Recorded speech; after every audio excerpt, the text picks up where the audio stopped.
y de paso pues conversar un poco sobre algunos temas que creo que son importantes en el marco de la factura electrónica, sobre lo que andará más Sergio Chaverri, que nos conversará sobre digamos la herramienta como tal, el sistema, lo que pretende. Y la idea de mi presentación, quizá utilizando mi experiencia en la Dirección General de Tributación con la implementación de una serie de sistemas que llevaron pues a que hoy tengamos un país mejor en el tema por lo menos del cumplimiento fiscal, donde ya del mes pasado, por ejemplo, se pueden presentar y pagar todas las declaraciones por internet, lo cual, dicho sea de paso, evita que el país caiga digamos, que baje un escalón en su calificación en el Doing Business Global. Estamos en el puesto 121 de 183, lo cual no es tampoco nada honroso, pero pudimos haber caído más abajo de no haber sido por el tema de impuestos, porque gracias a que el mes pasado se implementó con éxito poder pagar, no solamente declarar, sino además pagar sin tener que imprimir un solo papel y sin tener que ir al banco. Eso nos mantuvo en la posición 121 en el Doing Business Global, que es un indicador muy importante. Y bueno, y eso pues la verdad es que debería llenarnos no solamente de alegría, sino de esperanza de que sí efectivamente se pueden hacer las cosas, ¿verdad? Cuando uno quiere y cuando se tienen digamos, los objetivos claros. Entonces, yo empiezo con una presentación de 20 minutos sobre la forma como la tecnología puede, y como un caso concreto, como un caso de ejemplo, ser un puente entre esa conexión, entre esa forma indisoluble, ¿verdad?, que es la sociedad, entre un aspecto público y un aspecto privado.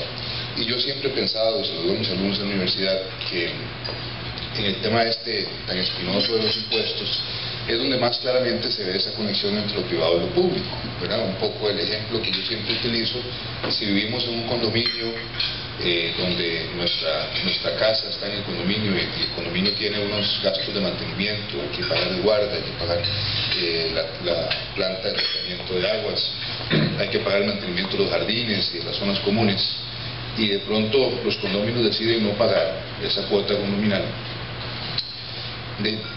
Un día el zacate crece mucho, otro día se meten a robar, el día siguiente ya la bomba no funciona, luego no hay agua tampoco.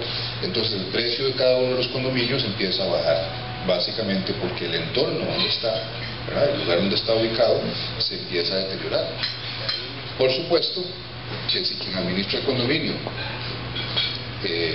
usa la plata por otras cosas, o se deja una parte de ese dinero, o no lo invierte de forma inteligente y eficiente, los condominios van a ser muy reacios a seguir pagando.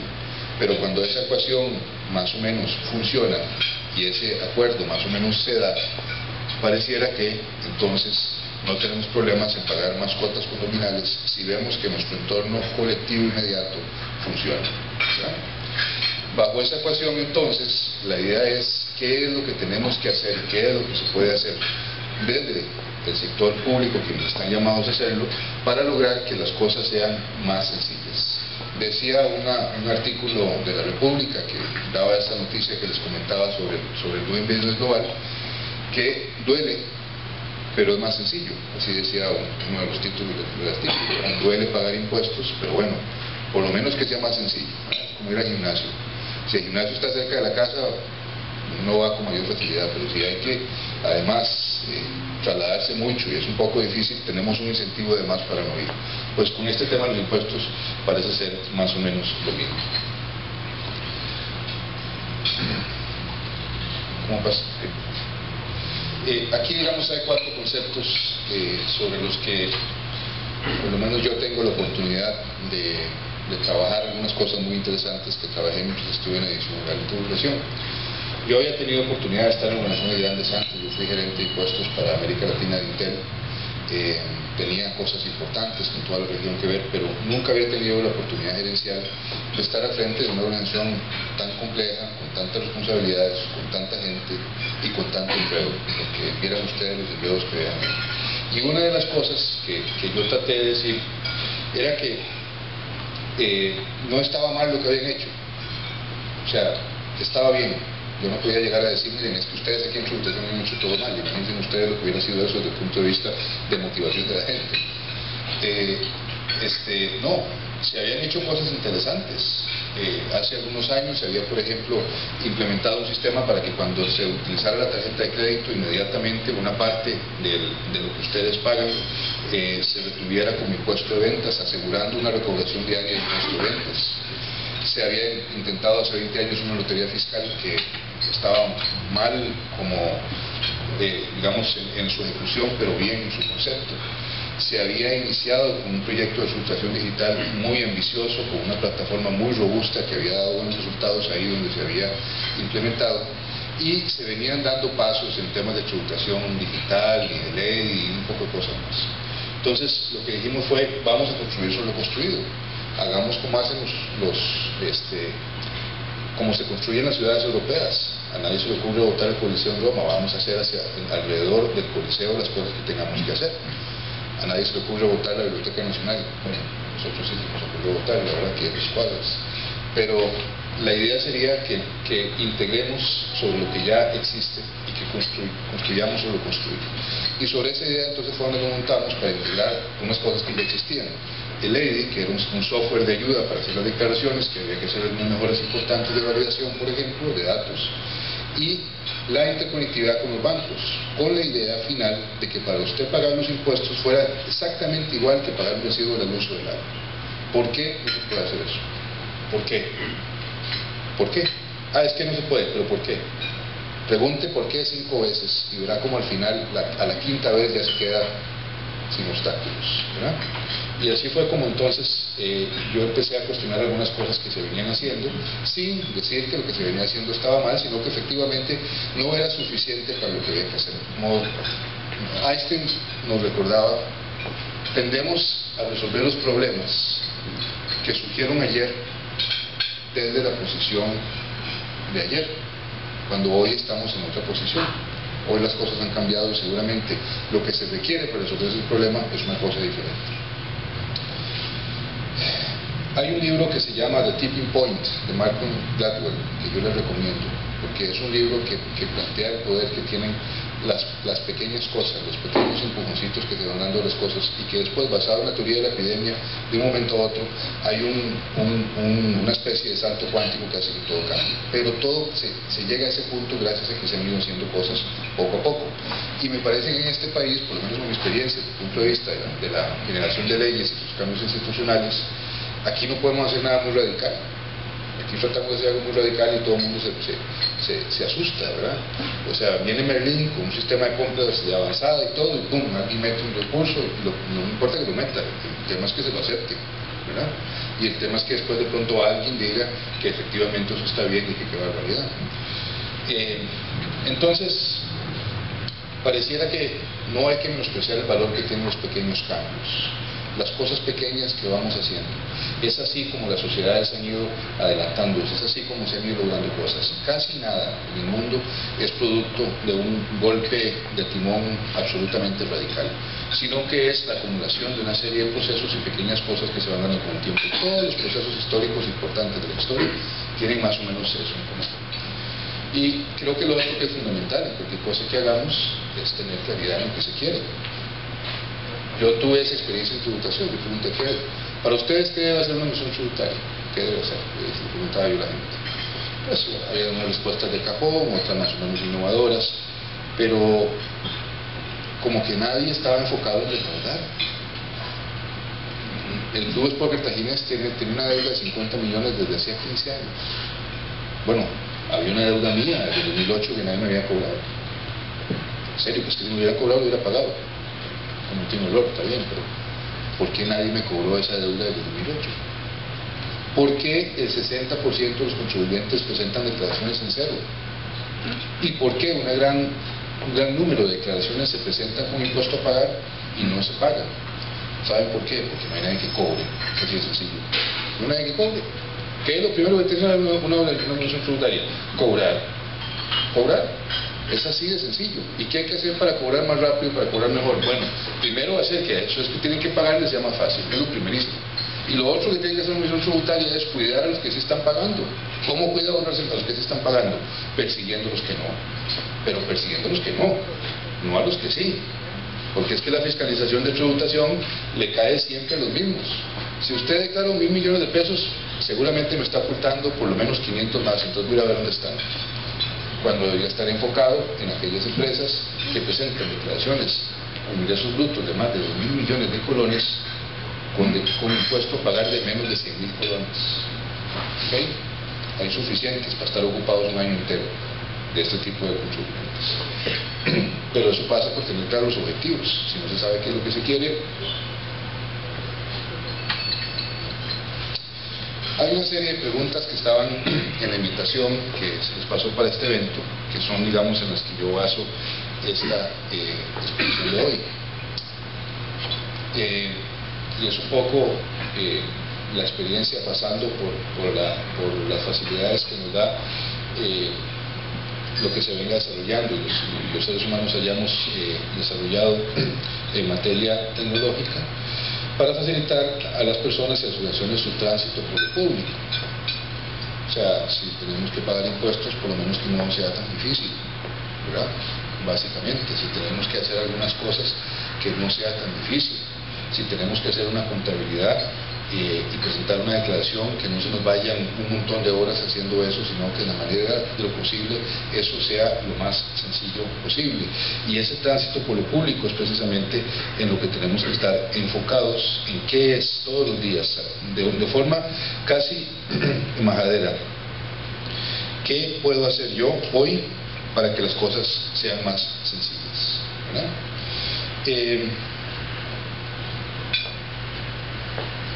Parte de las ideas que uno puede tener en esto, y por supuesto que no solamente aplicable a temas de impuestos, es estarse cuestionando continuamente cuáles son los procesos y los procedimientos que estamos llevando a cabo, y luego a dónde podemos ir cortando cosas y qué podemos ir eliminando, ¿verdad?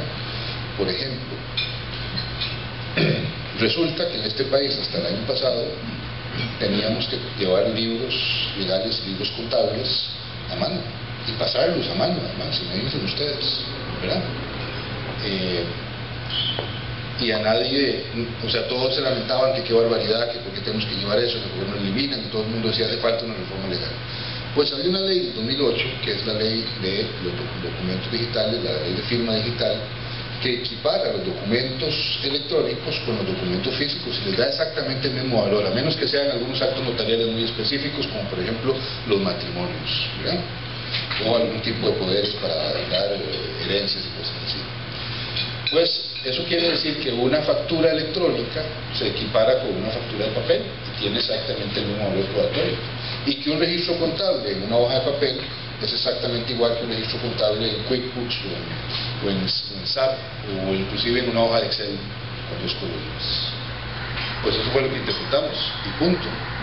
Pero se llega ahí porque nos preguntamos primero qué es lo que podemos hacer para que esto sea más sencillo. Yo creo que esa es la pregunta básica y es así de clara.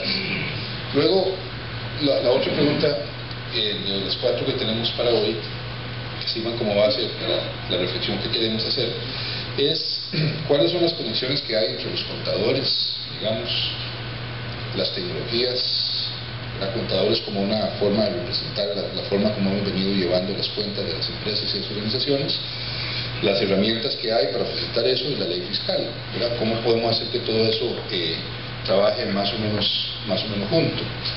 Y aquí entonces es donde empiezan a ver algunas cosas un poquitito más innovadoras. Yo les doy a ustedes algunos de los ejemplos de las cosas que en ese sentido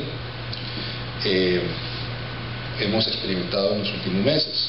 La lotería fiscal, los puntos solidarios. No saque plata del cajero, use la tarjeta, con eso asegura que el porcentaje de impuesto de ventas va efectivamente al fisco y no se queda en la caja registradora del restaurante. Porque tengo que decirles desgraciadamente que por lo menos un 30% de todo lo que ustedes pagan con impuesto de ventas no les llega al fisco, y que la única forma de más o menos arreglar eso es asegurarse que paguen con tarjeta de crédito, que entonces eso sí que va directamente a la cuenta y una parte de eso le va al Ministerio de Hacienda. La interpretación para equiparar los libros electrónicos, de la que ya les hablé. Eliminamos los formularios, eso fue un gran logro el año pasado, no se creía posible, se eliminaron los formularios, nos metieron un recurso, la Sara nos dio la razón, ¿verdad? Se pusieron kioscos de ayuda a la par para que la gente pudiera imprimir sus declaraciones, porque en aquel momento todavía se tenían que imprimir. Estandarizamos también los formularios y reducimos algunos, por ejemplo el de casas de lujo se redujo a 4 líneas, se puso en inglés también y se manejó todo en línea. Y lo otro muy importante es que se empezó a potenciar que la inscripción y descripción de los contribuyentes se hiciera toda por internet, que cada vez más mi objetivo era ¿para qué queremos más sedes físicas donde la gente vaya a tributación? No.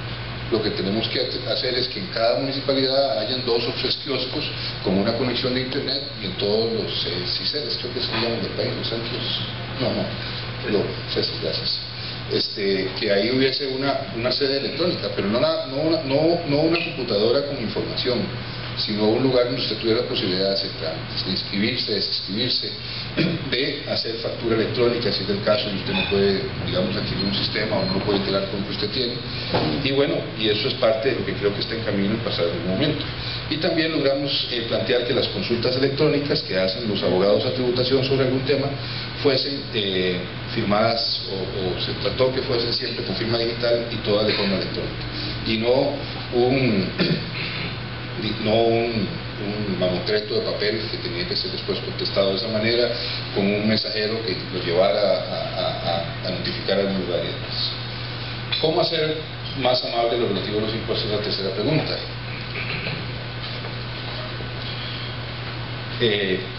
La respuesta está en blanco, porque esto de los impuestos nunca es amable, ¿verdad? O sea, amable nunca va a ser. O sea, es una obligación, punto. Y por supuesto que estamos más prestos a pagar más en el tanto que veamos más resultados directos.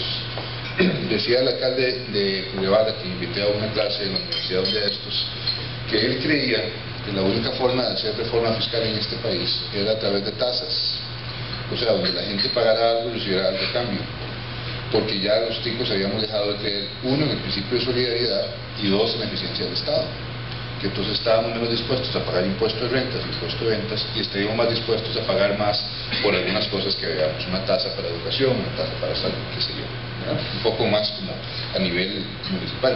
Por supuesto que ese concepto tiene unos grandes problemas desde el punto de vista de la hacienda pública, porque hay una serie de gastos e inversiones que tiene que hacer el Estado central que no pueden localizarse, como algunas sociedades lo han logrado, como los suizos, por ejemplo, con mayor éxito, pero aún así hace falta siempre una hacienda federal central, no sé, para los jueces, para la defensa del Estado, para, ¿verdad?, algunas cosas importantes que hay que hacer, trochas y cosas de esas.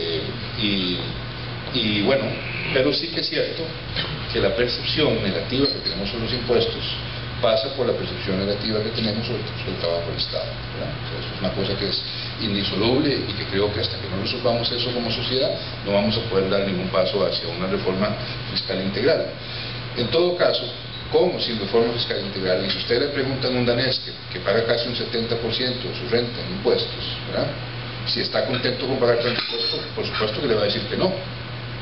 Pero si le dicen, bueno, y si los quitamos, cuando los quitamos vamos a tener que quitar 1, 2, 3 y 4, bueno, hablemos, porque es muy probable que todas estas prestaciones que yo estaba recibiendo del Estado las perciban como positivas. La siguiente y última pregunta es qué deberíamos esperar y para cuándo. Y aquí pues yo me tomé la libertad de hacer una lista de cosas. Por dicha se la mandé primero a Roberto y me dijo no las pongas en la firmina porque esto va a parecer un karaoke, ¿verdad?, porque hay mucho texto. Entonces pues los tengo aquí y simplemente las comparto con ustedes. Lo que creo que, así sacando un poquito la bola de cristal que va a pasar hacia adelante, es vamos a hacer una desaparición o una pronta de los comprobantes de papel. O sea, eso tiene que desaparecer. Hay ya planteada una reforma al Código de Normas y Procedimientos Tributarios para limitar la deducibilidad de gastos en efectivo. O sea, cualquier gasto por encima de 1 millón de colones, creo que era el monto, solo puede ser hecho mediante un débito bancario, un crédito bancario, o con tarjeta o con una transferencia. Pero usted no puede pagar más de 1 millón de colones en efectivo. Y es que les voy a contar, hay una empresa en este país que contratan otras empresas muy grandes que cuando les fue a auditar no tenía cuenta bancaria. Pues ¿cómo? No, nosotros recibimos todo en efectivo. ¿Cómo? Eran 5.000 millones de colones en ingresos, todo en efectivo, ¿verdad? Bueno, pues entonces cualquier cosa de más de 1 millón de colones tiene que ser con un débito directo. Y por supuesto que si lo voy a pagar, mi interés sería no que pague por un lado y me manden una factura de papel por otro, sino que me manden una factura electrónica, ¿no? Lo siguiente es la factura obligatoria. Yo sé que a Sergio no le gusta la palabra obligatoria, a mí la verdad es que tampoco, pero pareciera que hay algunos sectores de este país, o que pudiese ser un buen inicio, o pudiese ser al menos un inicio para no calificarlo, que algunos sectores tengan la obligación de presentar factura electrónica. Ahí donde hay obligación, hay también la necesidad del Estado de proveer ciertos recursos. Entonces, por ejemplo, si se quiere que los médicos y los abogados tengan factura electrónica como un medio de control, ¿verdad? Yo les cuento por qué. Pues habrá que proveer algún sistema básico del Estado, un poco como los kioscos que hay por todo lado, para que quien no quiere invertir en un sistema de facturación electrónica sí tenga la oportunidad de facturar, ¿verdad? Entonces, claro, ¿qué es lo que pasa con la facturación de los profesionales? De que una vez al año se preocupan por eso. Tienen un talonario que a alguna gente le dan, a otra gente no. Toda la gente que paga en efectivo le dan un recibo de un talonario que no necesariamente es un recibo. O sea, uno puede tener dos talonarios, los dos se parecen, uno autorizado y uno que no. ¿De acuerdo? Entonces el talonario al final de año se agarra y suma lo que es, y el contador dice es tanto, doctor, y metamos estos gastos y punto.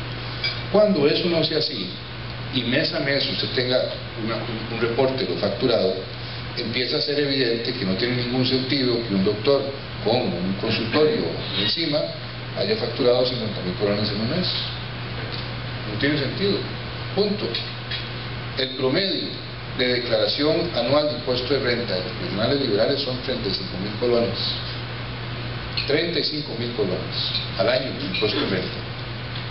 Mucho menos de lo que ustedes les rebajan mensualmente de su salario a los que les rebajan, ¿no? Entonces, bueno, yo creo que por ahí va la cosa. Entonces, por más que mi amigo Sergio no quiera hacerlo obligatorio, me parece que este país va a terminar haciendo obligatorio el uso de la factura electrónica para algunas cosas. Pero sí, lo que siempre ha pasado aquí es que te preguntan si querés con factura o sin factura. sí. Y la diferencia sin factura es significativa, es un 5, un 10%. ¿Cómo, o sea, el hacerlo obligatorio no va a cambiar nada? No, eso es cierto. O sea, eso es cierto. Lo que va a cambiar es la percepción de control para el médico. Porque entonces el médico sabe y el contador le va a decir que cada mes se está viendo lo que le ha facturado, además diario. En tiempo real. Claro. O sea, es que, por supuesto, ahora... Tiene que refinar el chorizo. Ahora, yo no sé, a mí nunca me ha pasado eso. Con factura o sin factura, tiene que ver con el impuesto de ventas. Pero a mí nunca me han ofrecido una rebaja en el precio final, si me dan factura o no. Y claro, es que ¿qué va a discutir uno con el dentista? Imagínense. Para que en la siguiente le saque la muela sin anestesia. Uno no discute eso con su dentista, ¿verdad? Entonces, de ahí, esto es como todo. Por supuesto que, vuelvo a lo mismo, la cultura tributaria, que es la percepción que tenemos los costarricenses, o la gente de la sociedad sobre su Estado, que al fin y al cabo es eso, pasa primero por mejorar la idea que tenemos del Estado. Hasta que eso no mejore, no van a ir tomándose esas medidas que se toman desde lo individual, desde lo personal, porque esto, los impuestos, es algo de cada uno hace su declaración. Lo otro que viene, creo yo, es una contabilidad integrada con medios de pago. O sea, un sistema contable donde yo tengo una cuenta bancaria como un banco, y ahí todo lo pago y todo lo recibo, y la cuenta sola me hace la contabilidad.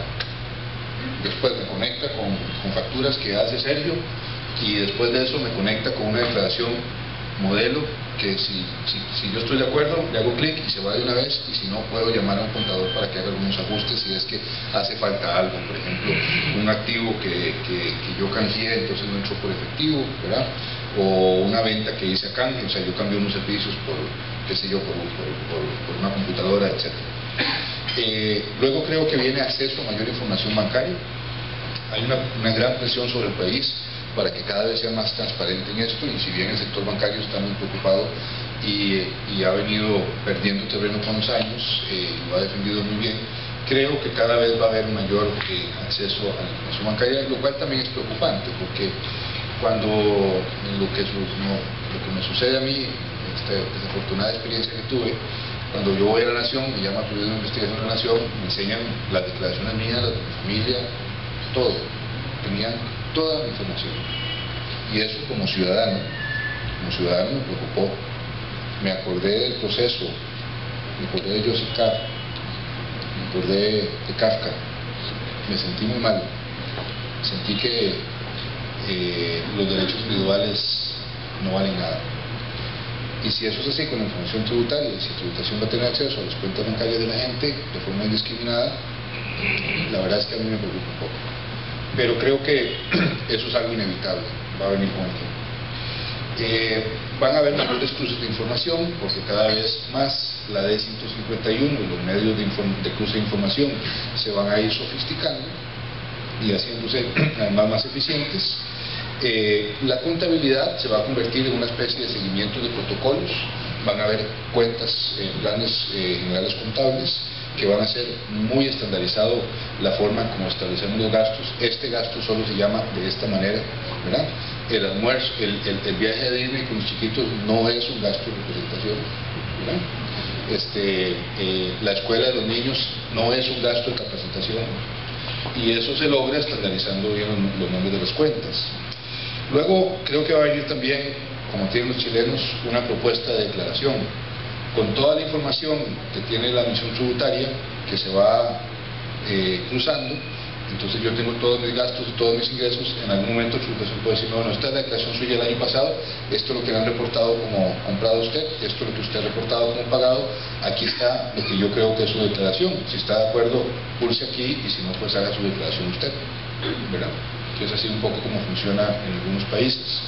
Luego creo que también vamos a ver un débito directo de cuentas para los que no quieran preocuparse de nada, así como tienen enlazada ustedes una cuenta al teléfono, van a tener una enlazada también a tributación. Si además de eso se logra hacer algo que yo quería, que era que usted pudiera hacer pagos mensuales para no esperar a final de año que le dieran un golpe muy duro, ¿verdad?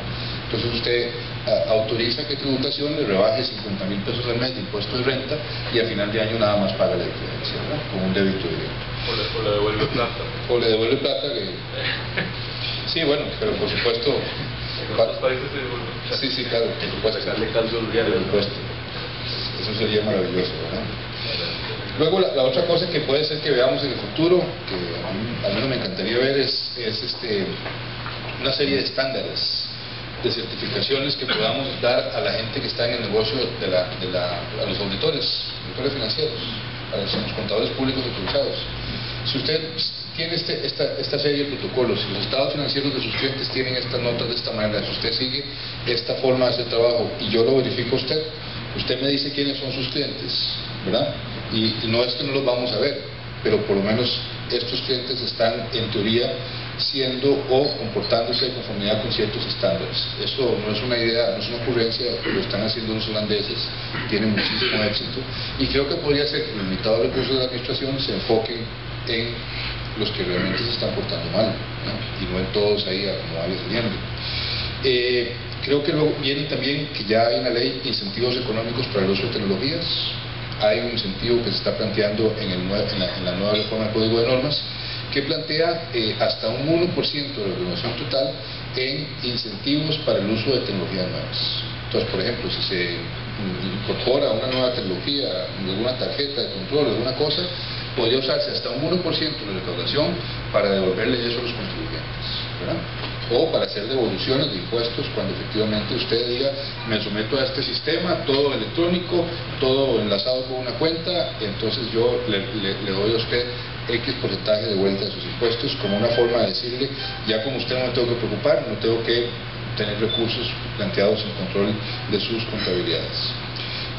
Viene también, creo, la eliminación de la autoimpresión, eso de que cada persona puede imprimir sus tiquetitos donde quiera, y viene también, finalmente, creo, la desaparición de las imprentas, ¿verdad?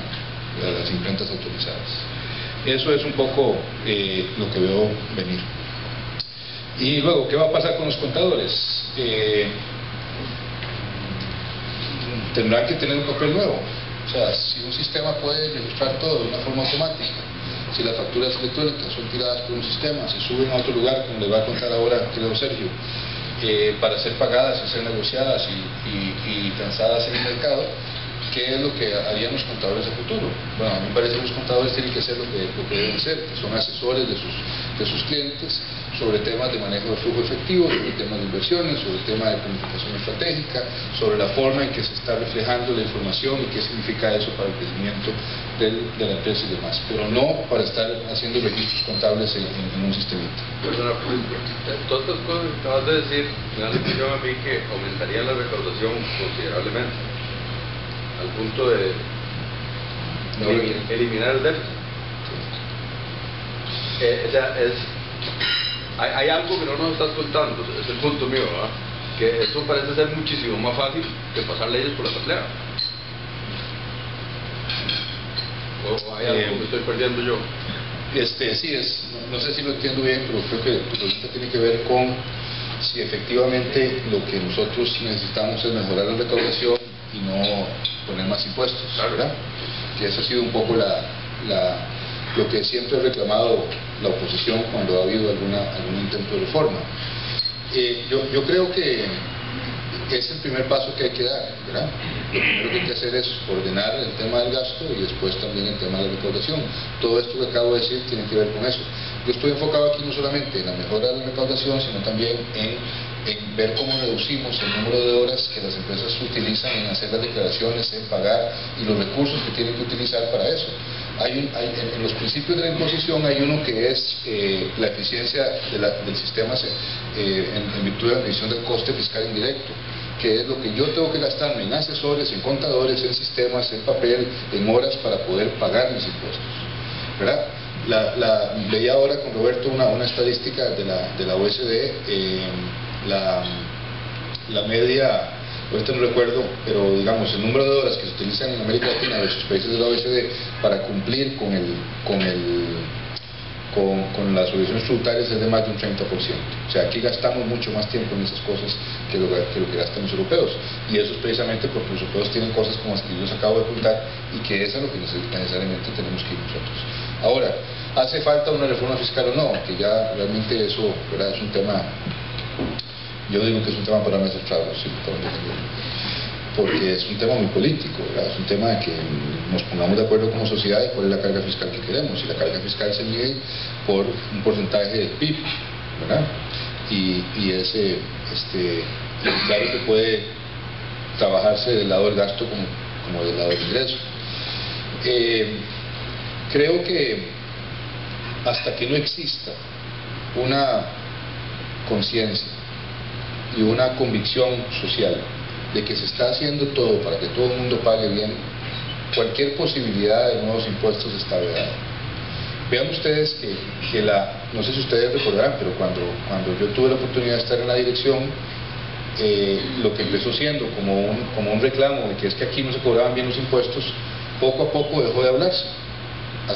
Y un día a mí, la señora presidenta me dijo, es que lo que ustedes lograron en tributación es que ya a mí no me reclaman que no recordamos bien los impuestos.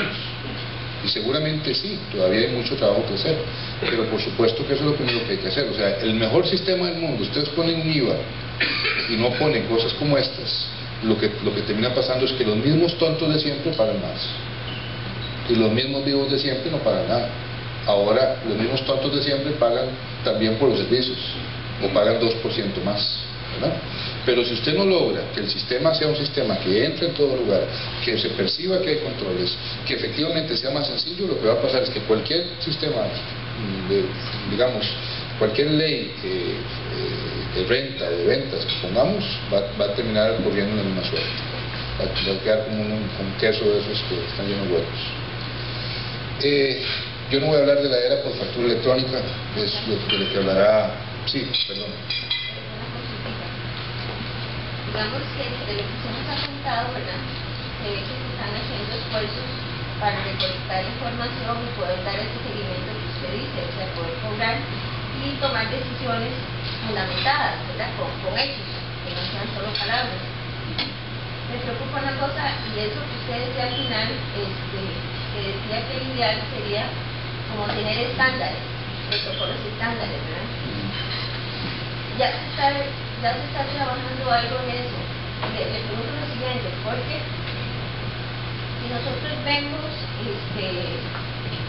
una industria, digamos, muy material, donde trabajo en el mundo de los átomos, es muy distinta a una industria digital, en el desarrollo de software o cosas así.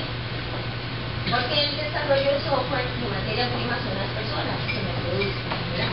Pero digamos, usted como dueño de una empresa no le puede pagar quizás el seguro médico porque eso no, la caja está y el contador te dice que no se puede deducir. O no le puedes pagar el gimnasio porque necesito que, así como yo lo mantenimiento del carro, que se mantenga, porque si no se me agota y la empresa no sería sostenible en el tiempo. O un Wii, por ejemplo. Sí, por ejemplo, sí, o sea, es que en realidad es que la materia prima está en el cerebro y necesito mantener esa innovación, ¿verdad? Sí. Entonces, si a todos se miden con la misma, digamos, con la misma métrica, pues puede ser que los vivos de siempre sí, claro, van a evadir y los nuevos van a tener que pagar porque no tienen forma de registrar esos costos. Claro. Su empresa no va a ser sostenible en el tiempo.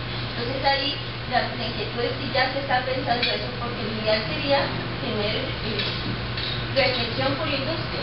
Sí. Y entonces, como dice usted, o sea, en una industria tal, los gastos son tales, o sea, no hay que hacerle mucho enredo.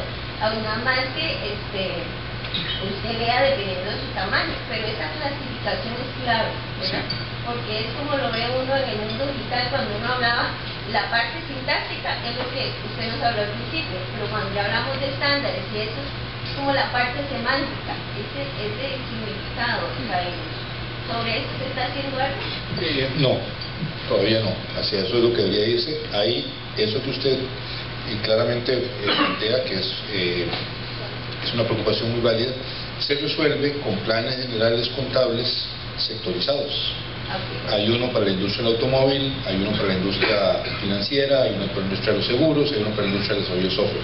Porque claro, las inversiones son distintas, las amortizaciones son diferentes, el tipo de activos que usted requiere es diferente. Entonces sí, digamos, llegados a ese ideal donde habría, digamos, se puede empezar primero con un plan contable para profesionales liberales. ¿Cuáles son los gastos que tiene una liberal normal? Bueno, ahí también va a depender del tipo de profesión, pero más o menos hay unos estandarizados. Una vez que eso se hace, entonces usted ya puede dar el siguiente paso. Si ya está estandarizado el tipo de gastos, usted puede entonces ahora estandarizar los softwares. Luego los puede pegar a un sistema de factura electrónica, luego pago, luego control, ¿verdad? Entonces, ¿control a quién?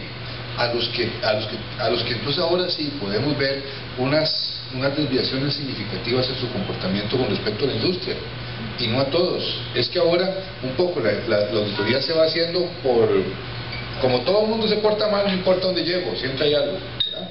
Y eso no es un criterio muy eficiente para escoger a quienes que voy a auditar.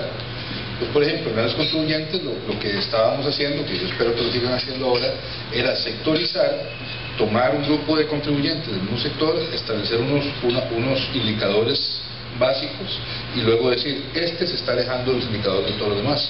Vayan, vean, además en solo esto. Por ejemplo, hay un comportamiento atípico del inventario. ¿Por qué? Vaya y pregunte por qué, nada más. Y si se asustan y se ponen verdes, entonces manda la fiscalización, y si no, pues no, le dan ya, sigue adelante, ¿verdad? Pero precisamente es ese nivel de estandarización que además tiene que respetar esa sectorización hacia lo que hay que ir. En este momento solo lo tiene el sector bancario, es el único que tiene un plan que lo dan las entidades reguladoras, ¿verdad? Entonces los bancos no pueden meter lo que quieran como quieran, ¿no? Este gasto solamente se puede llamar de esta manera. Bien, luego entonces creo que vamos a hacer una reducción de fracciones en efectivo, evidentemente a mayores controles enfocados en donde debe controlarse y no a todo el mundo. Eso es en lo que nos puede servir la tecnología, y todo esto le estoy diciendo, sería el mejor aliado para los buenos, ¿verdad? Sería el peor aliado para los que se están portando mal, que tratarían de salirse del saco y ahí es donde entonces el sistema tiene que ir cerrando por todos lados. No puede haber factura de papel y factura electrónica a la vez, ¿verdad? No puede dejarse que se pueda pagar impuestos en efectivo y por otro lado transacciones débitos electrónicos. Creo que tiene que ir todo armonizado hacia la misma idea. Los asesores contables necesariamente tendrán un papel mucho más influyente e importante, pero menos mecánico, lo cual plantea un reto para la industria como tal. Y creo que todo eso, enfocado a lo que preguntaba con razón Roberto, ¿para qué todo esto? Para hacernos la vida más sencillo, para que pagar impuestos sea menos difícil y para que efectivamente podamos recordar un poco mejor y estemos dejando de gastarnos como sociedad cada cierto tiempo con una revolución en torno a una propuesta de una reforma fiscal que por lo menos ya sabemos echar al suelo a ministros de Hacienda, ¿no? Así que nada, eso es todo. Muchas gracias.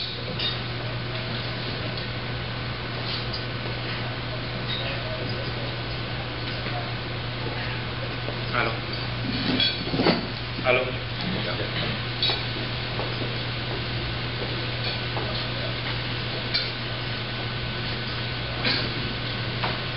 Bueno, muy buenos días.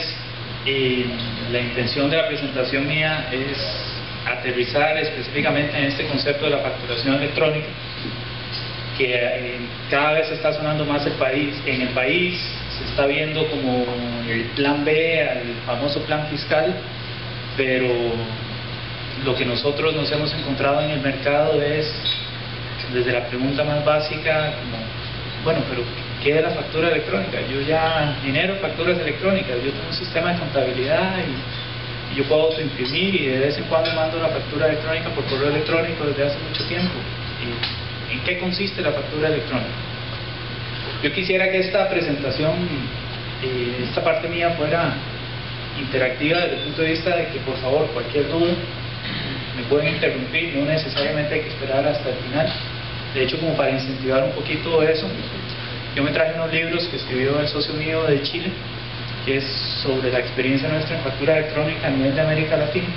Hay 11, son las primeras 11 intervenciones, y les entregamos un libro para que puedan profundizar bastante más con este tema. La factura electrónica. La primera pregunta, y es súper interesante llegar a una reunión, una presentación y que digan, ok, pero lo primero, ¿qué es? ¿De dónde viene? ¿Exactamente qué es? Porque la gente puede suponer que es la factura electrónica, pero ¿de dónde viene?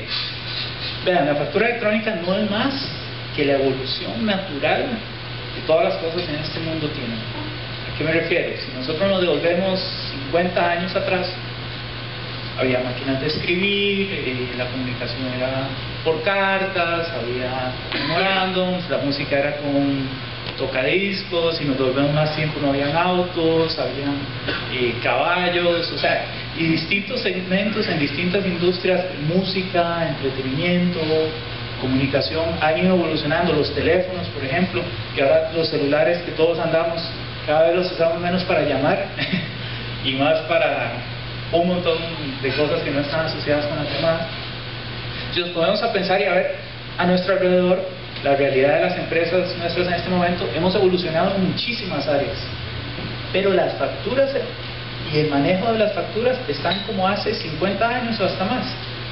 Factura en papel, factura que entrego con un mensajero como corresponda, y lo más, no sé si triste o la mayor oportunidad de mejora es que las copias guardadas en una bodega, en cajas, con gastos de bodegaje, dependiendo del volumen de facturación, con gente encargada de meter las facturas, de asociarlas, de ordenarlas por año, por orden alfabético, por todo lo que corresponda, y cuando ocupamos una factura no la encontramos. O sea, por más orden, racks, orden alfabético de mayor a menor, de menor a mayor, nunca la encontramos.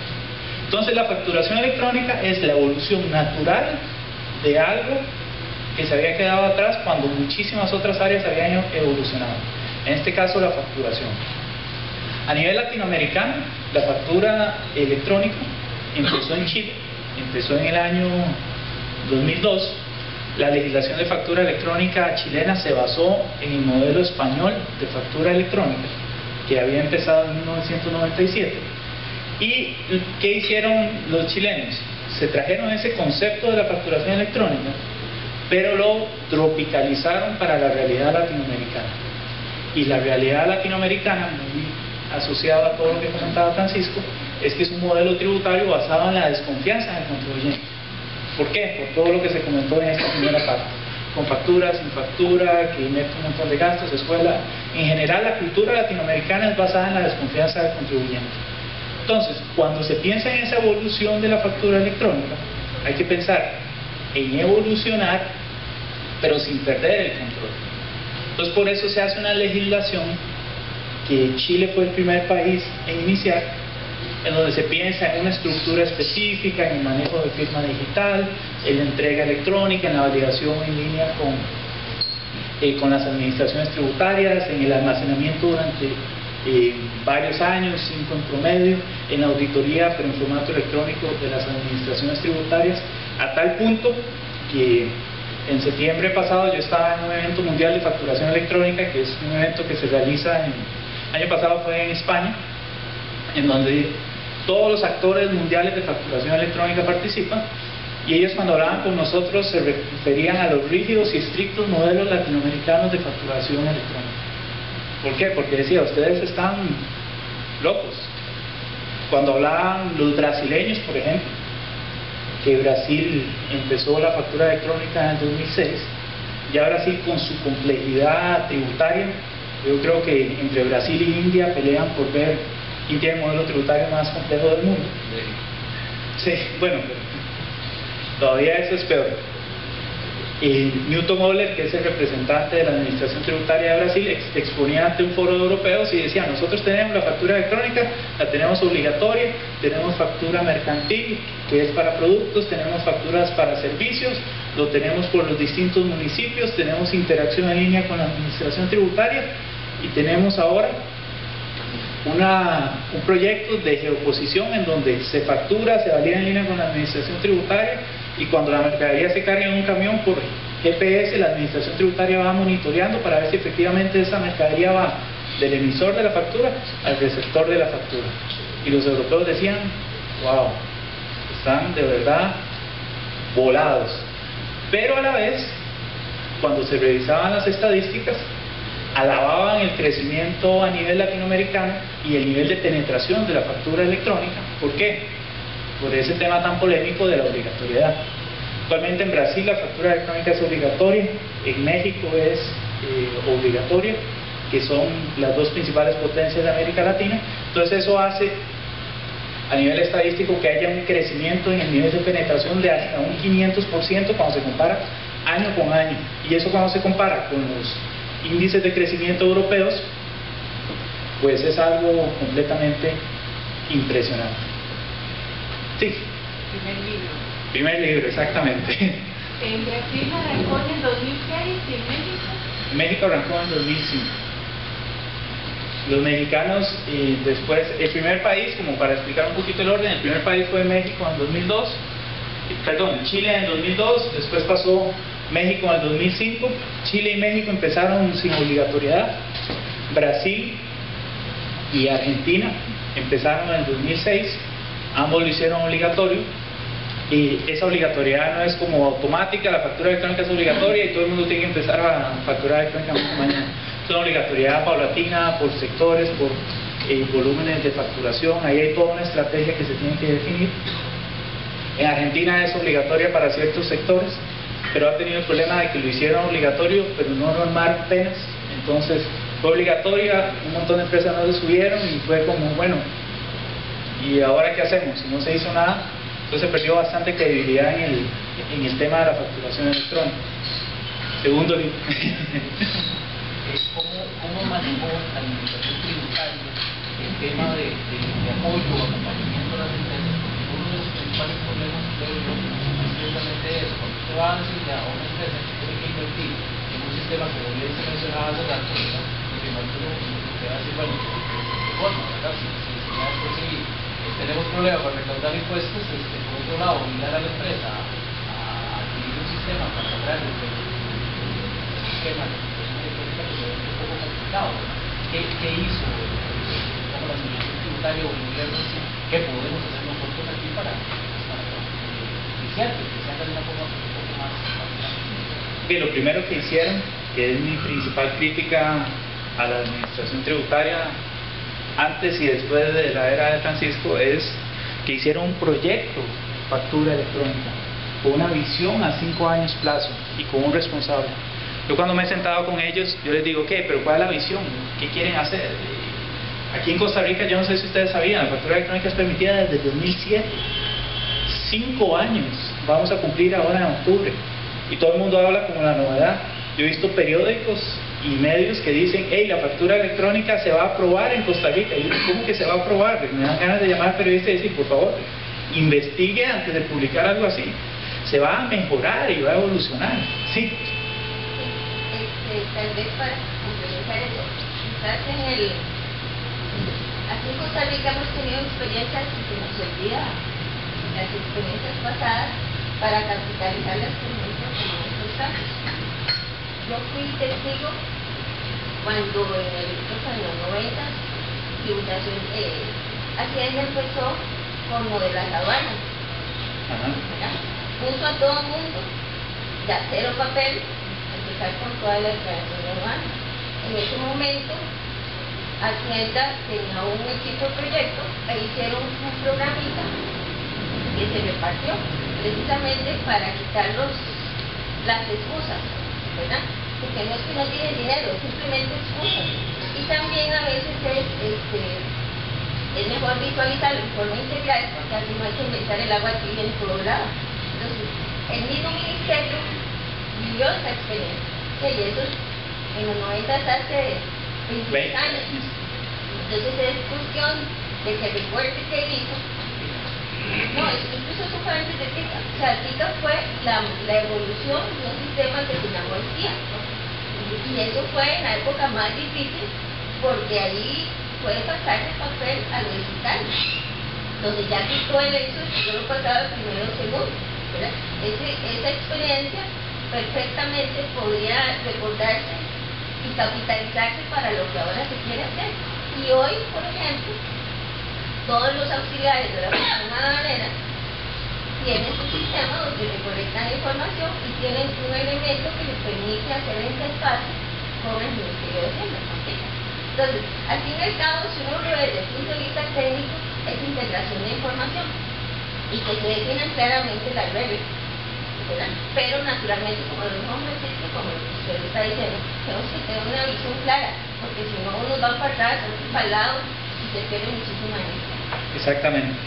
¿Ellos qué hicieron? Hicieron un proyecto país que trascendía a las personas. Eso es muy importante, porque si se piensa en un proyecto Francisco, por ejemplo, se fue, y ahora viene el proyecto Pedro, se baja, entonces viene el proyecto. Tiene que trascender a las personas, tiene que ser un proyecto país, tiene que tener etapas, tiene que tener una estrategia. A nivel latinoamericano se han manejado 2 tipos de estrategias. La primera, Brasil, México, por ejemplo, obligatoriedad. Así, a partir de tal día, factura electrónica es obligatoria, la administración tributaria da una solución gratuita, no hay excusa para no facturar electrónicamente, que la solución gratuita es muy simple, no me gusta, no se integra, perfecto. Hay opciones en el mercado, privadas, en donde usted paga.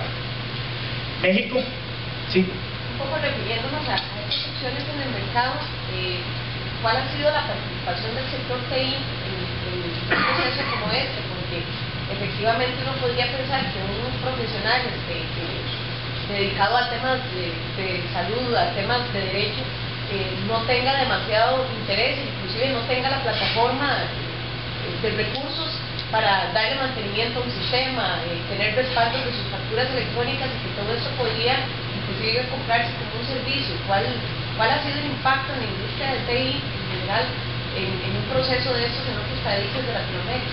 Está potenciando, exactamente por esas razones, está potenciando el cómputo en la nube. Nosotros en la compañía venimos hablando de la computación en la nube, del software as a service desde el 2004. Ahora se está poniendo más de moda y todo el mundo habla de la computación en la nube, etcétera. Pero nuestra visión fue esa. ¿Por qué? Porque no queremos que el profesional o la empresa mediana o pequeña se dedique a eso, que piense en eso. Y aunque pensamos inicialmente que esa solución iba a ser para las pequeñas, las empresas grandes solo están adquiriendo la solución nuestra así. ¿Por qué? Porque ellos dicen, yo quiero un servicio que me solucione el problema y que la gente de tecnología se dedique simplemente a exigir SLA, disponibilidad de la plataforma, términos de atención, nuevos requerimientos, nueva estrategia tecnológica enfocada a la visión de la compañía, y no pensar en que me tengo que hacer un experto en factura electrónica y ver servidores y ver respaldos y ver XML y todo lo que corresponde. Sí. En ese sentido, ¿ha habido algún otro tipo de incentivo, además de lo que es el recurso de la facturación electrónica? ¿Incentivo por parte de la administración tributaria? Sí, que es el caso de Chile. Chile, aunque ya hablan de obligatoriedad para el 2014, Chile lo que hizo fue empezar un proyecto sin obligatoriedad, y lo que hizo fue, factura electrónica no es obligatoria, pero si se pasan a factura electrónica, el IVA en vez del 8 me lo pueden pagar hasta el 20. Pueden jugar ahí un poquito con los dineros que recaudan. Si le quieren vender al Estado, le tienen que facturar electrónicamente. No es obligatorio, pero solo así nosotros recibimos factura. Y hicieron un ranking adicionalmente de empresas recomendadas a nivel estatal, en donde para entrar únicamente se podía entrar si se facturaba electrónicamente. Entonces esa es la visión que nosotros tanto defendemos.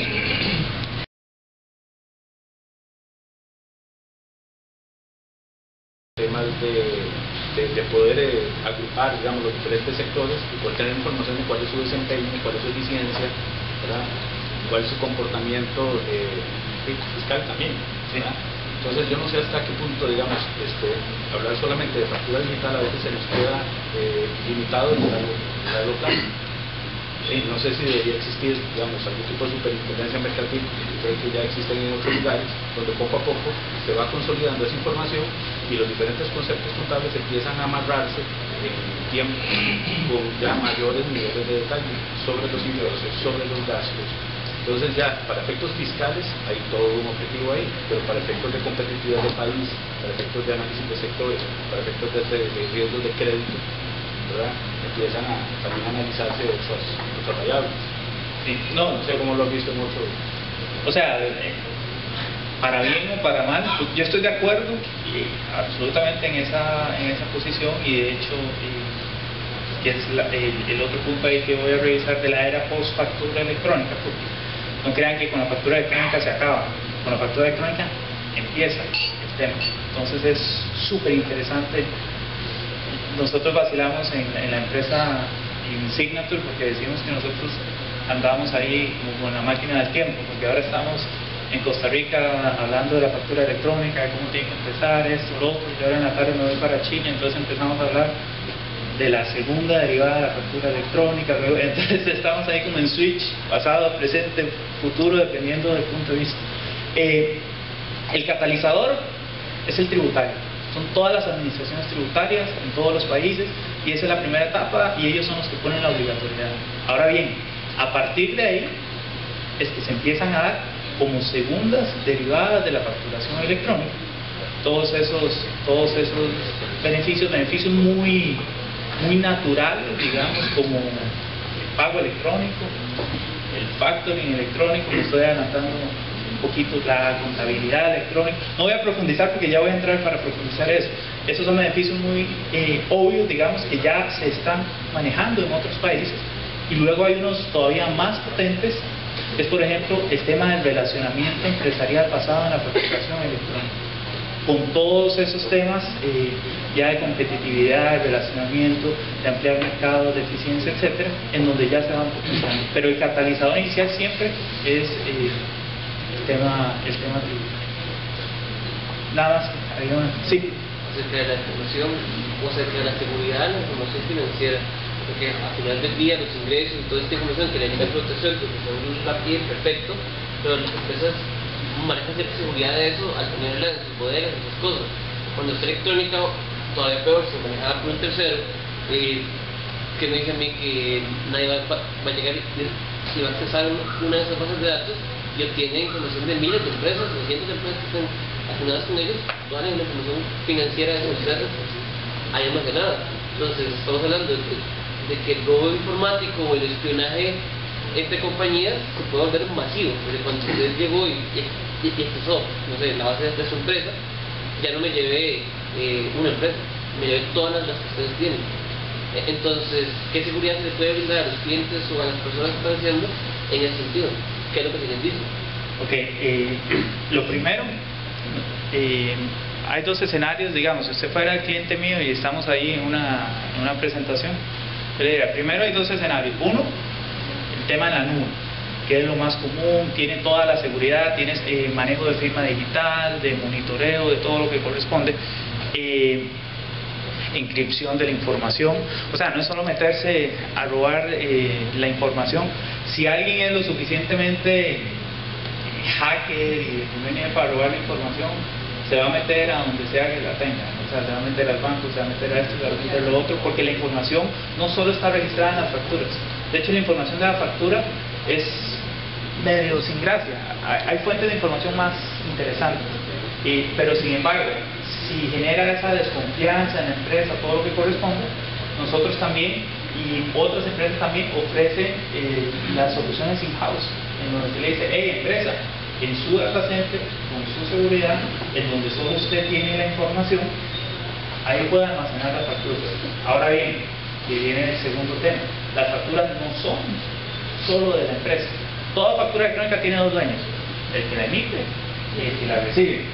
Entonces, si el que la emite la quiere tener en su poder y todo, perfecto, pero el que la recibe o los que la reciben las pueden empezar a subir a la nube.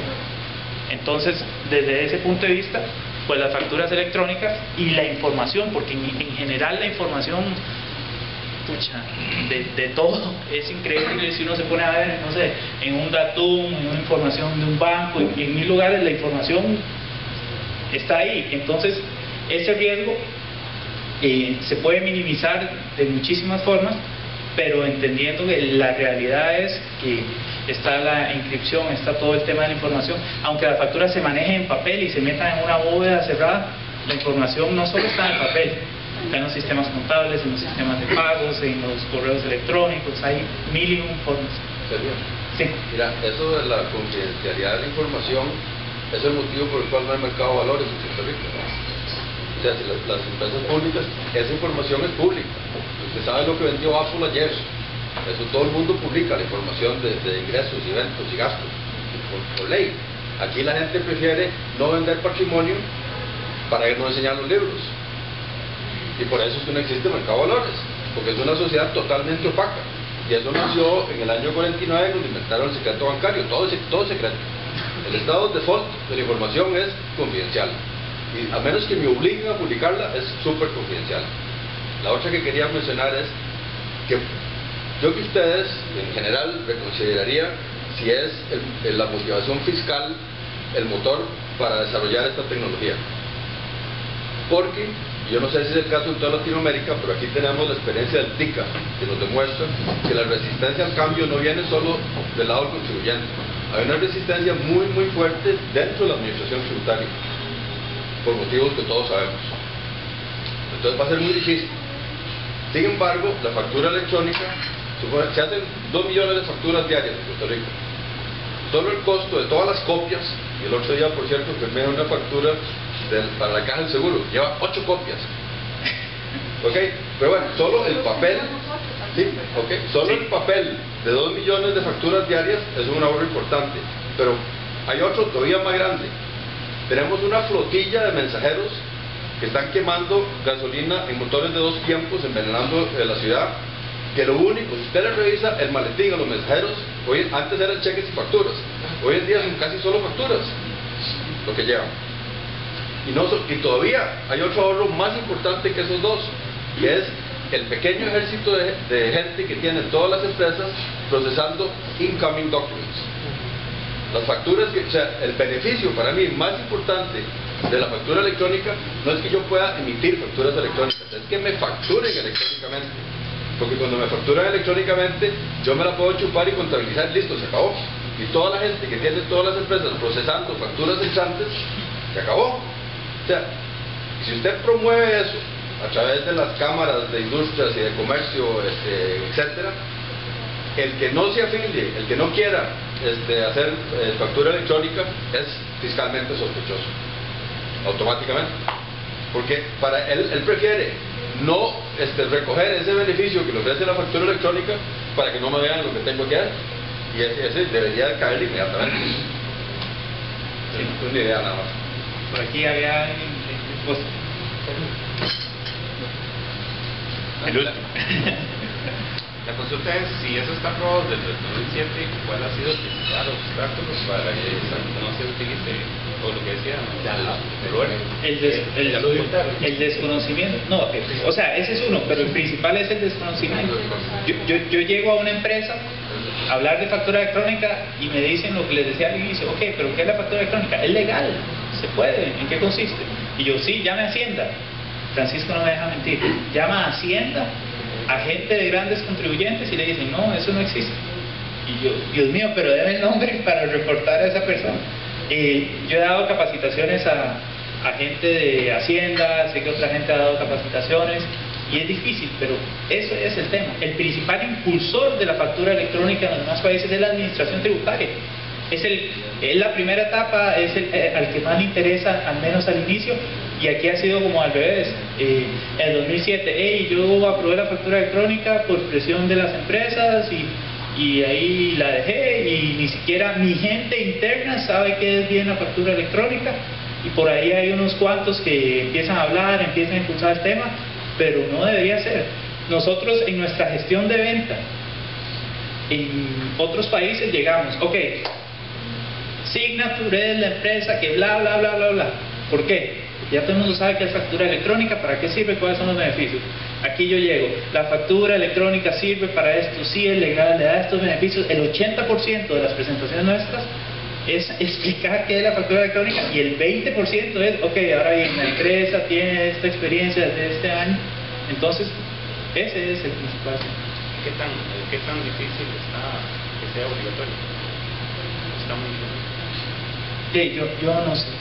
O sea, ¿qué les puedo decir? Ya es un tema demasiado político.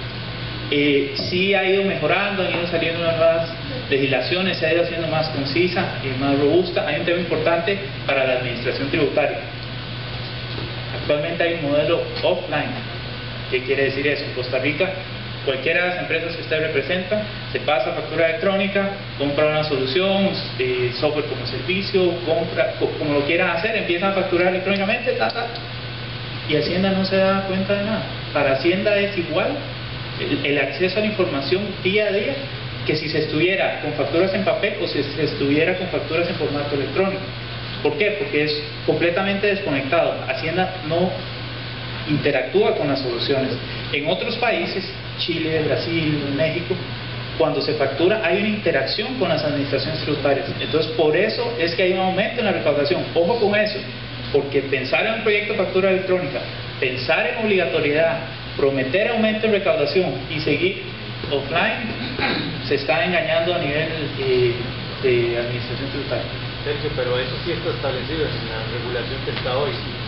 ¿Qué? El proveedor del software tiene que darle una llave a Hacienda para ver. Sí le solicitan, y yo no se la tengo que dar, se la tiene que dar el dueño de la empresa. Sí. Yo, digamos, las empresas que tengo software como servicio, ellos son los que manejan la información, yo manejo la infraestructura. Si llega Hacienda, bueno, salvo que sea así una intervención que llega la CIA y el equipo usual, pues ahí no hay nada que hacer. Pero el procedimiento es que Hacienda llega a la empresa le da un acceso, porque la empresa controla esa información, a la plataforma nuestra, y ahí Hacienda llega, hace la revisión, todo lo que corresponde. Pero no es en línea. Otros países lo que hacen es, cada una de las facturaciones, en línea, entonces se tiene acceso a la información. Al final del mes hay un resumen de compras y ventas. Me lo mandan. En este momento aquí en Costa Rica es ciego. Ahí tengo información, entonces tengo esto que facturó, tengo este resumen, ¿vamos bien o no vamos bien? Entonces ahí sí se puede pensar en mayor control y sí se puede derivar en un aumento en la recaudación. Aquí como estamos, si esto no se piensa en esto como proyecto país, nos estamos, o se están a nivel de administración tributaria o a nivel de país, nos estamos engañando solos. Yo sé que eso lo hemos hablado, pero por eso obligatoriedad es la palabra clave, porque si no... Obligatoriedad es la palabra clave, porque que es otra de las críticas que a mí me dicen, hey, pero usted está medio loco, usted se dedica a la factura electrónica, hablan de obligatoriedad, va a subir su mercado y usted dice que está en contra. ¿Qué pasa con la obligatoriedad? Y nosotros hemos vivido la obligatoriedad de Brasil, hemos vivido la obligatoriedad de México, o sea, con cualquier obligatoriedad se genera un pico de demanda exponencial. Aquí, con solo que haya más demanda, empiezan a salir actores. Aquí en Costa Rica, con el único hecho de que salga más en el periódico factura electrónica, ya vemos empresas que nacieron hace poco, vemos empresas que ya son expertos en factura electrónica, ya dan charlas y seminarios y uno dice, Dios mío, no hay ningún problema en la competencia, la competencia es súper sana, pero hay que tener cuidado. Y en un país como Costa Rica, en donde otra de las críticas al modelo, no hay de momento validación de las empresas que ofrecen solución de factura electrónica. Yo he tenido en otros países que certificar la solución para garantizar que sirve, que es estable, que genera las facturas como corresponde. En Costa Rica tuve que llenar un formulario web que dure 5 minutos. Entonces cualquiera puede llenar un formulario web y decir que vende factura electrónica, que tiene una empresa, hacer un logo bonito, poner un anuncio en el periódico, hasta dar charlas del tema. Entonces, si hay obligatoriedad, hay una demanda exponencial de mercado. En un modelo de libre competencia, pues siempre le van a comprar de todo. Muchas empresas pueden comprar soluciones no adecuadas, con no tanta experiencia, o que no sean correctas, sobre todo en un país como el de Costa Rica. Generan facturas electrónicas que no son válidas a nivel fiscal, según la legislación. No hay validación con la administración tributaria, nadie se da cuenta, 5 años después, 1 año después, ¡pum!, un problema legal. ¿Por qué? Porque estuvo un periodo de tiempo determinado generando facturas no válidas. Las facturas se perdieron, se borraron, no tenían infraestructura suficiente. ¿Qué dice esa empresa? La factura electrónica no sirve. Desde que me pasé a factura electrónica, se me hizo un desastre. Conclusión, se pierde credibilidad en la factura electrónica por el concepto de obligatoriedad, que ya de por sí, en la naturaleza humana, basta que nos digan, es obligatorio, como para, hey, ¿sabe? Ya no me gustó tanto. Ese es el tema. Pero igual, se puede manejar y otros países lo han manejado y puede funcionar bien. Una consulta, ¿qué tal en otros países está amarrada la factura electrónica con la contabilización electrónica? Con los ERPs que están obligatorios tener uno y tener el otro, y nuestra ley en Costa Rica que tanto nos pega. Ok, en Costa Rica se habla de la factura electrónica como tal, digamos, la legislación es de factura electrónica. Se habla del sistema facturador, porque digamos, para que la factura electrónica sea electrónica, se tiene que alimentar por un medio electrónico. Entonces, hay distintos escenarios, desde la empresa que dice, ok, yo tengo mi ERP World Class en donde nada más conecto el sistema y listo, a empresas en donde dicen, hey, yo no tengo nada, o sea, yo tengo este talonario y este lapicero, ¿qué hago? Entonces, hay soluciones de factura electrónica que incluyen el facturador web, o sea, un facturador sitio en donde yo llego, meto la información de facturación, se genera factura electrónica, se distribuye, se almacena, etc. Entonces, se puede generar todo el ciclo, pero el concepto de factura electrónica no obliga, por ejemplo, a decir, usted tiene que tener un ERP, un sistema contable, o todo lo que corresponde. Son dos conceptos distintos. La factura electrónica, en la definición más simplista del mundo, es como la impresora, en donde llega y imprime y ya, pero tiene que ser alimentado por otro tema. Yo puedo tener una impresora, pero ocupo una computadora, y puedo tener distintos tipos de computadoras dependiendo de la necesidad de mi empresa, de la realidad. Si una empresa no tiene nada, hay soluciones, y la nuestra, por supuesto, pues incluye un facturador web para que se meta información. Que sería la sustitución del talonario. La generación de la contabilidad, eso siempre ha sido tema del ERP o del sistema contable. Entonces ahí es donde las empresas tienen que ver, ok, tengo las facturas electrónicas, ¿cómo voy a generar mi contabilidad? ¿Me paso ya evolución a un ERP que me genere toda la información automática, que es lo ideal? ¿O tengo un facturador web, tengo una factura electrónica y tengo al contador ahí haciendo la contabilidad? Suena contradictorio, pero muchas veces esos son los casos que se dan. Ahí. Sí. Muy rápidamente, yo creo que ha habido una concepción errónea de que quien quiere la factura electrónica es tributación para controlar más a la gente, ¿verdad? Y por ahí viene no sé si será toda la reticencia que hay al tema. Yo recuerdo gente siempre decir, no, yo no domicilio mi cuenta porque no quiero que tributación se meta en mi cuenta de oro y plata. Puede existir la misma concepción con el tema de la factura, pero la factura, digamos, o sea, tributación ha hecho cosas que más bien han de alguna manera relajado los controles. Por ejemplo, ya no hay que llevar libros de papel, usted puede llevar el sistema que usted quiera, el que usted quiera. Una hoja de Excel, puede llevar la contabilidad en una hoja de Excel si quiere, ¿verdad? Y luego la factura electrónica, la única razón por la cual tiene que ser de alguna manera regulada por tributación es porque los requisitos de la factura están en la ley tributaria, no están en la ley comercial. ¿Deberían estar en la ley comercial? Sí, seguramente. Bueno, pero el legislador nuestro hace años lo definió que los requisitos, los campos, crédito, contado y tal, están en la norma, además están en la ley de cada impuesto, ¿verdad? En la ley impuesto sobre la renta están los requisitos que debe tener una factura. A mí me parece que yo soy un vivo ejemplo de esto, porque la empresa que yo formé hace 20 años le ha costado mucho meter factura electrónica. Mucho antes de que yo tuviese oportunidad de ser director, me matriculé en esto por convicción, porque yo no quería más que dejando mi mensajero que tiene como 15 años trabajar conmigo, anduviera de arriba para abajo de la ciudad mandando facturas, que no tiene ningún sentido. Y además dice mucho de una empresa que dé pasos en esa dirección. Ahora, por supuesto y eso, si en algún momento, cuando yo emito la factura en la nube, queda registrado en tributación, me están controlando más, pero también es cierto que no tengo que hacer la E151, no tengo que reportarla, ¿por qué? Porque ya tributación la tiene, ¿verdad? Sí, entonces me parece que la dinámica tiene que ser cómo me sirve esto a mí. Y es que de por sí lo de pagar impuestos, ni modo, igual hay que ir al dentista de vez en cuando, ¿verdad? O sea, es algo que tenemos que hacer. Entonces creo que el enfoque que era la crítica que hacía Roberto es correcta esa crítica, pero no, o sea, quien ha empujado en esto la factura electrónica no es el Ministerio de Hacienda. Curiosamente no es el Ministerio de Hacienda, por eso no hay ni siquiera los grandes contribuyentes, ni siquiera para ellos es obligatorio. Si es o no la forma de hacerlo, Sergio no está de acuerdo, yo creo que hay que hacerlo por sectores, pero me parece que hay que enfocarlo de una forma diferente. Todo lo que yo traté de imaginarme que sería, poco tenía que ver con control y mucho tenía que ver con eficiencias, y más bien preguntarse cuál va a ser el papel de los contadores en el futuro.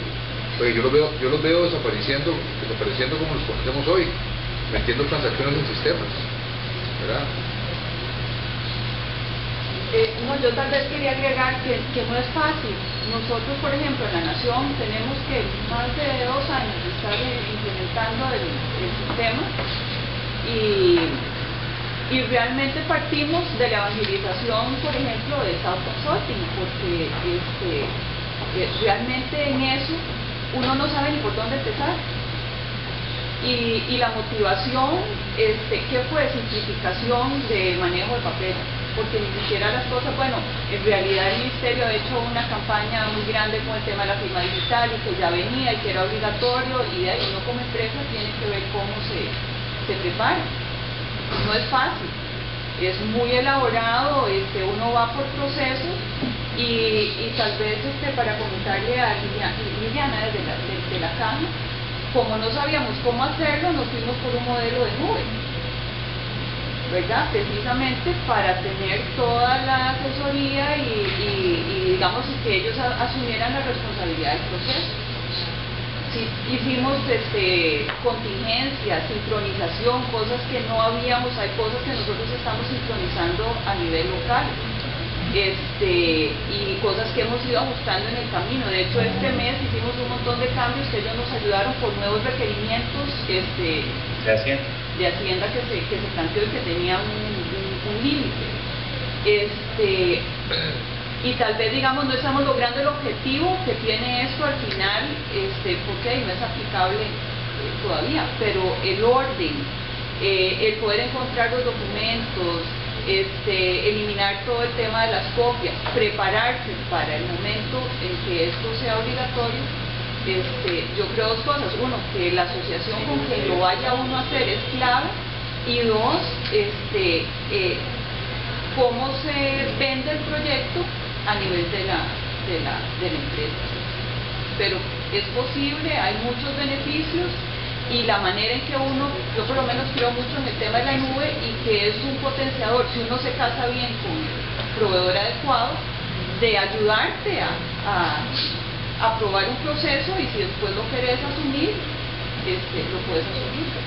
Porque ellos de hecho nos dieron las dos opciones: procesarlo nosotros y asumir la responsabilidad internamente, o darnos el servicio y cobrarnos ellos por volumen de facturación. Tal vez para Francisco, quería preguntarle si al día de hoy existe alguna radiografía de cuál es la penetración de la factura electrónica en Costa Rica, 1%, 0,1%. Segundo, si hay un prontuario, un inventario de empresas que estén asesorando, dando este servicio.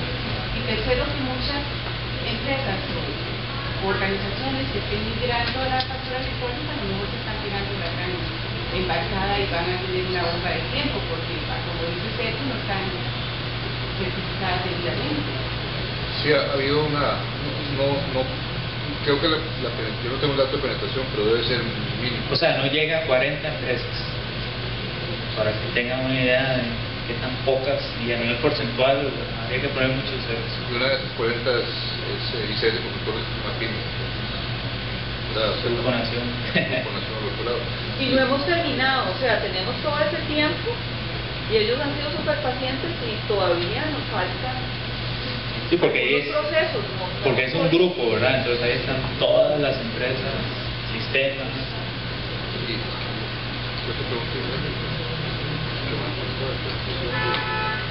¿Cómo casarse bien? La certificación era muy importante. Yo quería hacer no una certificación, pero decirle a la gente, bueno, esta empresa cumple con los estándares, ¿verdad? Pero al fin y al cabo es el peligro que tiene la obligatoriedad, precisamente, que empieza a ser un montón de gente y usted después queda en manos de alguien que, por ejemplo, ande vendiendo su información. La verdad que tener mucho cuidado con eso. Yo en su momento, cuando escogí, revisé y la empresa de Sergio estaba en un montón de países y tenía clientes muy grandes. Entonces yo un poco seguí lo que Intel tenía como el efecto Intel. Cuando Intel llega a un país hizo un montón de averiguaciones, entonces tiene otra empresa que no tiene plata para hacer todo eso, pero si Intel ya lo hizo, ese que ahí se puede, entonces voy ahí. Pues parecido con esto, ¿verdad? Yo creo que hay que seguir el mismo camino. Nada más voy a cerrar por cuestiones de tiempo, pero de la misma forma yo me puedo quedar un rato más para evacuar ahí todas las consultas que sean del caso. Como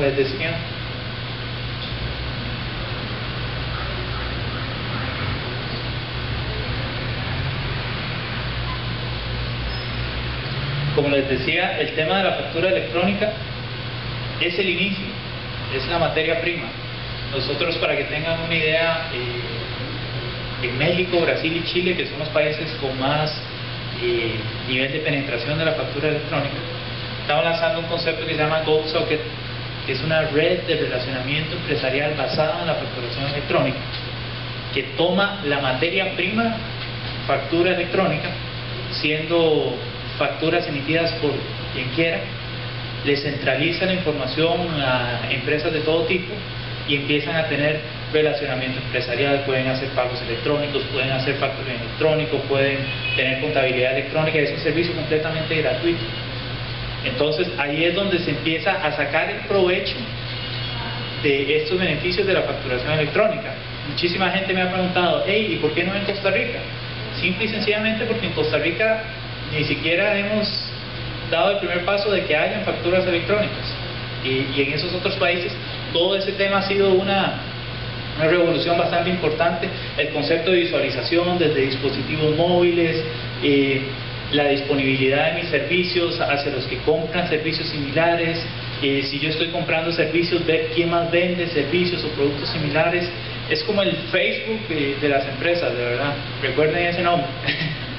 Y todo eso, ¿cómo se logra? Gracias a la factura electrónica y todas las ventajas que se pueden hacer. A nivel bancario se pueden empezar a ofrecer un montón de beneficios, a nivel contable, a nivel comercial, se cierran muchos ciclos a nivel de automatización, todas las empresas pueden hacer gestiones de ventas muchísimo más eficientes.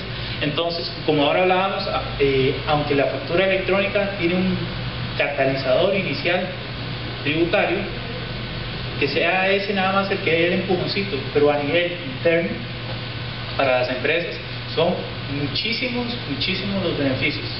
Y solo así como reflexión hay que ponerse a pensar cómo eran los negocios antes de que existieran los correos electrónicos. Ahora no nos podemos ni siquiera imaginar cómo viviríamos un día sin correos electrónicos. Pues es lo mismo, pero enfocado a algo todavía más potente, que es la factura. Entonces, de verdad, invitar a todo el mundo con la empresa nuestra, con competidores, con la solución que quieran, pero a subirse al tema de la factura electrónica, y como les decía, esto es solo el inicio para que se abran un montón de nuevas oportunidades para las empresas y los negocios que ustedes sí. A mí me preocupa mucho el tema de calidad del software y verificación, validación, ese tipo de cosas, pero me parece entender que no existen protocolos entonces de certificación de proveedores de tecnología para estas cosas. En Costa Rica hay una legislación de cómo tiene que ser la factura, con qué formato, con qué firma. Nadie valida que eso se haga por ningún lado.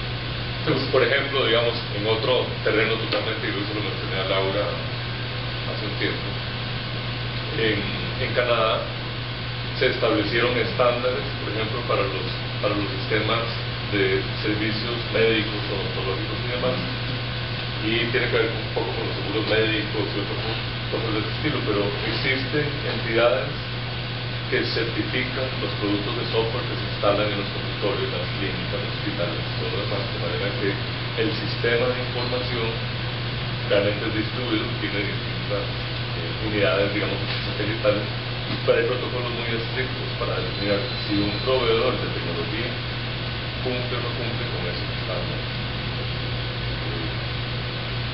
Por lo que acaba de decir, eso no existe en Costa Rica, no sé si existe en algún otro país, digamos. Sí, en la mayoría. No es cuestión de que a nivel de legislación, por ejemplo, aquí en un momento Hacienda habló de poner a LECA a hacer esa certificación, pero es igual uno de los proyectos más que están por ahí.